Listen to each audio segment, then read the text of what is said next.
जय श्री कृष्ण। पिछले वीडियो में हमने साधन की दो शैलियों की शुरुआत की थी।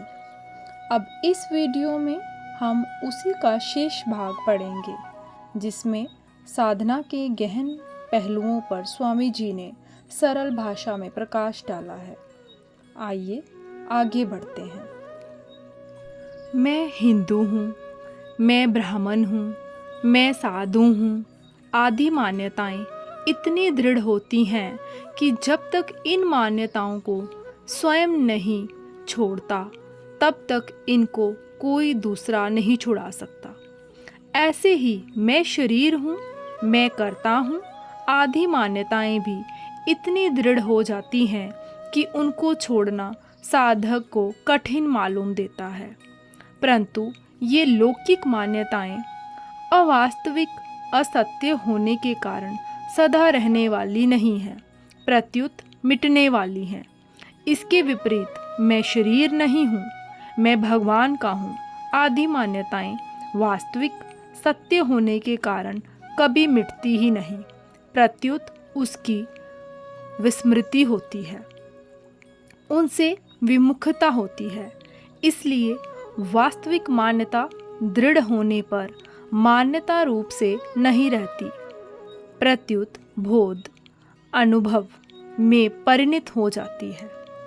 यद्यपि गीता में करण सापेक्ष शैली का भी वर्णन किया गया है, जैसे चौथे अध्याय के 24वें से 30वें तक तथा 34वां श्लोक छठे अध्याय के 10वें से 28वें तक, 8वें अध्याय के 8वें से 16वें तक और 15वें अध्याय का 11वां श्लोक आदि। तथापि मुख्य रूप से करण निरपेक्ष शैली का ही वर्णन हुआ है, जैसे दूसरे अध्याय का 48वां तथा 55वां, तीसरे अध्याय का 17वां, चौथे अध्याय का 38वां, 5वें अध्याय के 12वें का पूर्वार्ध, छठे अध्याय का 5वां, 9वें अध्याय का 30वां, 31वां, 12वें अध्याय का 12वां, 18वें अध्याय का 62वां, 66वां तथा 73वां श्लोक आदि आदि। इसका कारण ये है कि भगवान साधकों को शीघ्रता से और सुगमता पूर्वक अपनी प्राप्ति कराना चाहते हैं। दूसरी बात, अर्जुन ने युद्ध की परिस्थिति प्राप्त होने के कारण अपने कल्याण का उपाय पूछा है, अतः उनके कल्याण के लिए करण निरपेक्ष शैली ही काम में आ सकती है, क्योंकि करण निरपेक्ष शैली में मनुष्य प्रत्येक परिस्थिति में और संपूर्ण शास्त्र विहित कर्म करते हुए भी अपना कल्याण कर सकता है। इसी शैली के अनुसार अभ्यास किए बिना अर्जुन का मोहनाश हुआ और उनको समृद्धि की प्राप्ति हुई। 18वें अध्याय का 73वां श्लोक। साधन की करण निरपेक्ष शैली सबके लिए समान रूप से उपयोगी है, क्योंकि इसमें किसी विशेष योग्यता, परिस्थिति आदि की आवश्यकता नहीं है। इस शैली में केवल परमात्म प्राप्ति की उत्कट अभिलाषा होने से ही तत्काल जड़ता से संबंध विच्छेद होकर नित्य प्राप्त परमात्म तत्व का अनुभव हो जाता है। जैसे कितने ही वर्षों का अंधेरा हो, एक दिया सलाई जलाते ही वह नष्ट हो जाता है। ऐसे ही जड़ता के साथ कितना ही पुराना अनंत जन्मों का संबंध हो, परमात्मा प्राप्ति की उत्कट अभिलाषा होते ही वह मिट जाता है।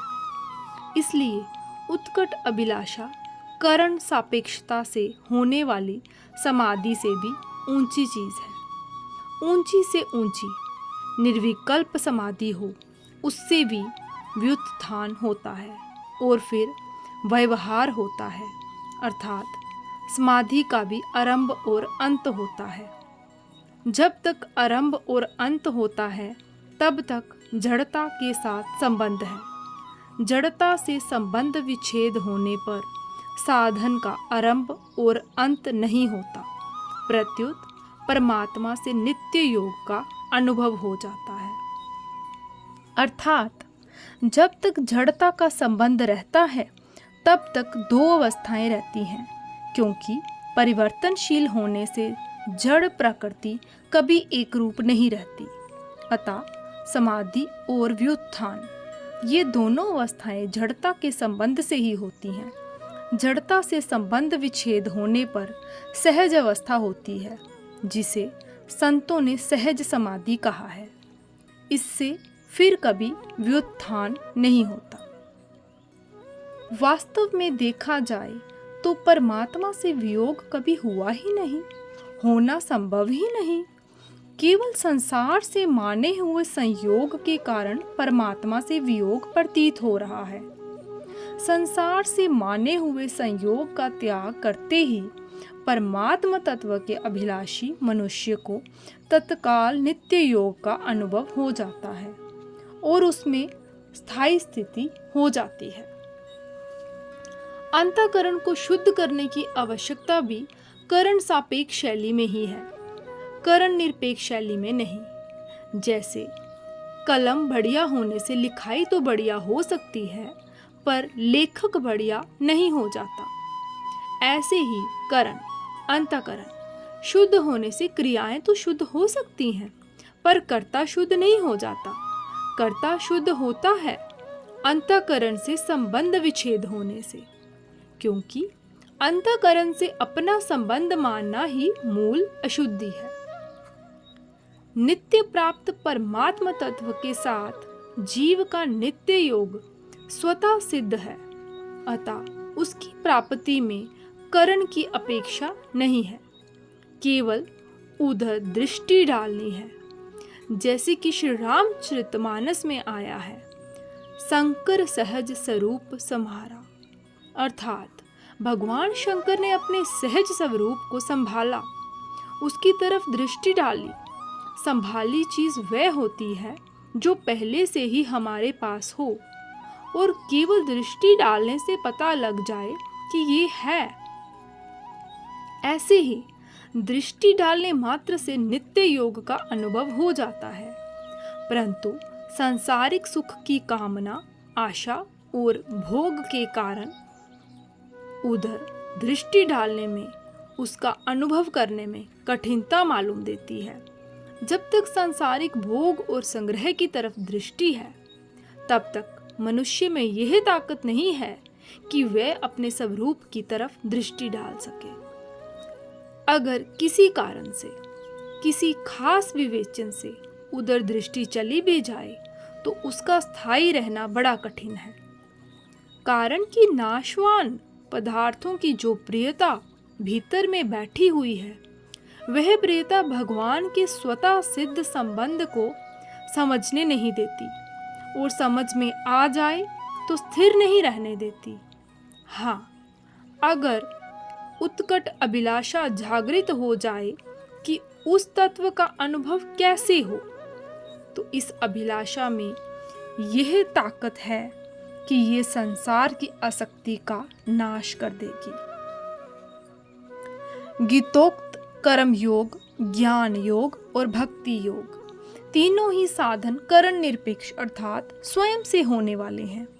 कारण की क्रिया और पदार्थ अपने और अपने लिए नहीं है, प्रत्युत दूसरों के और दूसरों की सेवा के लिए हैं। मैं शरीर नहीं हूँ और शरीर मेरा नहीं है, मैं भगवान का हूँ और भगवान मेरे हैं। इस प्रकार विवेक पूर्वक किया गया विचार अथवा मान्यता करण सापेक्ष अभ्यास नहीं है, क्योंकि इसमें जड़ता से संबंध विच्छेद है।